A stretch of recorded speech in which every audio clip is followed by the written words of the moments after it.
Olá, irmãos, eu quero saudar você com a graça e a paz do nosso Senhor Jesus Cristo. E esse é mais um vídeo de mais uma devocional que nós estamos produzindo para ajudar você na sua espiritualidade, na alimentação, na sua alimentação espiritual, no seu cuidado com a sua vida com Deus. E eu sei que esse é um momento no qual a igreja precisa de palavras de conforto. É uma hora em que a igreja precisa ser encorajada, um tempo em que a igreja precisa ser fortalecida, tendo em vista o momento delicado no qual nós estamos passando. Entretanto, esse também é um tempo em que nós precisamos pensar seriamente a respeito da nossa postura nesse mundo, do nosso ser cristão neste mundo no qual nós estamos apenas de passagem. Afinal de contas, como a Bíblia mesmo diz, nós somos peregrinos em terra estranha, a nossa pátria celestial. Mas esse é um momento oportuno para a gente, então, pensar e considerar algumas coisas a respeito da nossa vivência aqui neste mundo. E a palavra de Deus, na carta aos Hebreus, capítulo 3, verso 12, tem algo a nos dizer, e lá nós lemos o seguinte: Tende cuidado, irmãos, jamais aconteça haver em qualquer de vós perverso coração de incredulidade que vos afaste do Deus vivo. A Bíblia faz 3 sérias advertências aqui neste texto. A primeira é que nós não estamos livres da incredulidade e por isso nós temos que tomar muito cuidado com a incredulidade. A segunda coisa é muito óbvia, que a incredulidade nos afasta de Deus. E é verdade, a falta de fé, uma postura incrédula, um comportamento incrédulo nos distancia de Deus. E a terceira coisa que a Bíblia salienta aqui, chama a nossa atenção, e algo que eu gostaria que você prestasse também muita atenção, é que a incredulidade brota, cresce e frutifica em um coração perverso. Mas afinal de contas, o que vem a ser um coração perverso? Algumas anotações, algumas observações a respeito disso. Um coração perverso rejeita a palavra de Deus. Um coração perverso não consegue obedecer aos mandamentos de Deus. Não dá atenção aos imperativos do Senhor para a nossa vida. E também não consegue descansar nas promessas.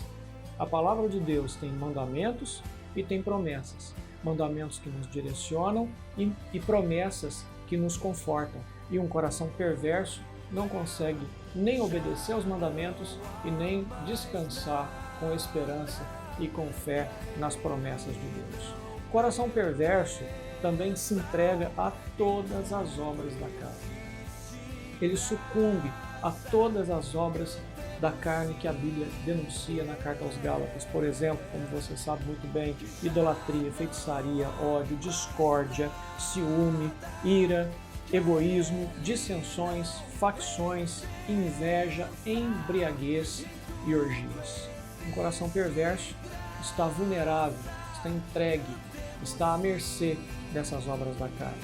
O coração perverso anda segundo os seus próprios pensamentos, segue as suas próprias opiniões e por causa disso ele tenta viver em autonomia nesse mundo. Ele desconsidera a vontade de Deus e abraça a sua própria vontade. O que lhe interessa é aquilo que ele pensa e ele desconsidera quais são os pensamentos de Deus. O coração perverso também está preso nos valores desse mundo. Está arraigado naquilo que este mundo tem para dizer, a opinião desse mundo, aquilo que este mundo valoriza. E aí é onde nós cedemos ao secularismo, cedemos ao materialismo.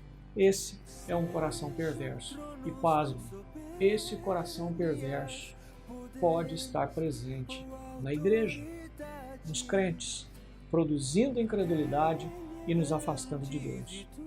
E esse coração perverso e essa incredulidade tem produzido um terrível efeito na igreja. E esse efeito é a distração. Nós temos andado muito distraídos. Nós temos andado com o nosso foco distorcido. Nós estamos dando atenção e dedicando preocupação a muitas outras coisas. Nós estamos perdendo o nosso foco missional. Estamos diluídos na nossa atenção, no nosso cuidado a tantas outras coisas e naquilo que é muito importante, aquilo para o que Deus nos chamou, chamou você e sua família, nós estamos perdendo de vista. Está saindo de diante dos nossos olhos. Isso traz implicações sérias para a nossa vida pessoal e para a vida da igreja. Por exemplo, o nosso pífio engajamento na obra evangelística. Nós evangelizamos pouco. Nós nos importamos pouco com a evangelização. Nós falamos muito da evangelização, nós nos dedicamos às missões, nós falamos de orarmos por missionários, de nos dedicarmos à obra missionária, mas pessoalmente nós temos feito pouco. Nós estamos interessados naquilo que é o avanço do Evangelho nas regiões longínquas, mas nós não temos, às vezes, disposição para atravessarmos a rua, para comunicarmos a vontade de Deus para as pessoas que têm ao nosso lado. Às vezes até dentro de casa nós não conseguimos evangelizar. O nosso engajamento evangelístico é muito miserável, dada essa incredulidade na qual nós estamos vivendo, dado esse coração perverso que tem diluído a nossa atenção. Uma outra implicação é o nosso descuido quanto à nossa vida devocional e piedosa.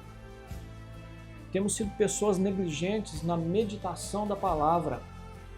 Temos sido negligentes na oração. Nós temos orado pouco. Nós temos dedicado pouco tempo a buscarmos a Deus com o joelho no chão, consagrando as nossas vidas por meio desse meio de graça excelente, maravilhoso que Deus deixou para nós. E também nós temos sido descuidados na vigilância. Uma vida devocional abarca tudo isso. Meditação na palavra, vida de oração e vigilância. Colocar guardas no coração, a gente se guardar para evitar o mal. Essa vida piedosa também tem sido deixada de lado graças ao nosso coração perverso, a essa incredulidade que brota nesse coração perverso que vai nos afastando de Deus. Uma outra implicação é a nossa negligência na nossa função sacerdotal nesse mundo. A Bíblia nos faz entender que nós temos uma missão sacerdotal. Nós apresentamos ao mundo as coisas de Deus e nós apresentamos a Deus as questões do mundo. Esse é um trabalho sacerdotal. Esse é um trabalho que foi entregue à igreja. Nós representamos o Senhor e a sua vontade no mundo onde nós vivemos, mas também estamos de joelhos diante de Deus a respeito das questões do mundo. Mas nós estamos muito mais preocupados com outras coisas. Eu creio, meus irmãos, que esse momento delicado no qual nós estamos vivendo é um alerta de Deus para a igreja. É um chacoalhão de Deus na igreja. Deus quer que nós acordemos do nosso entorpecimento. O Senhor Deus deseja que nós tomemos a nossa posição, que tomemos a nossa posição como servos dele, como povo de Deus, neste mundo, que tem a responsabilidade de proclamar as virtudes daquele que nos chamou das trevas para a sua maravilhosa luz.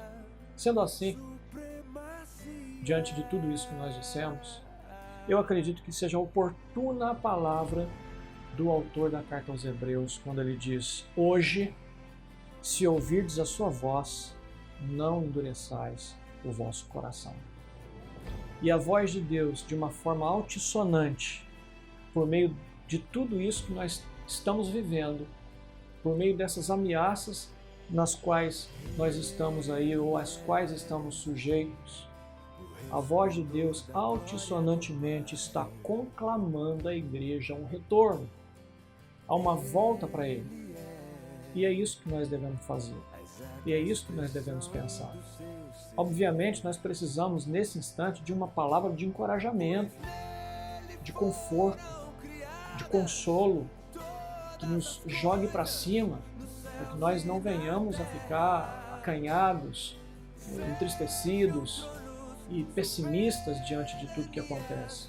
Mas é um tempo em que nós precisamos ouvir coisas importantes de Deus para que nós mudemos a nossa postura, para que nós acordemos, para que nós venhamos a assumir a nossa posição nessa grande batalha espiritual, nessa grande obra que o Senhor Deus quer fazer no mundo, quer fazer na vida de pessoas a quem Ele quer alcançar, e Ele vai usar a igreja, Ele quer usar a igreja, Ele quer usar a sua vida, Ele quer usar a nossa querida Igreja Presbiteriana do Brasil. Que Deus abençoe você, que o Senhor esteja com a sua vida, e que durante esse tempo de quarentena em que nós vamos passar dentro de casa, seja um tempo em que nós estejamos introspectivos, pensando à luz da palavra de Deus em tudo aquilo que o Senhor, o nosso Senhor, quer nos ensinar, para a glória dele e para a nossa alegria.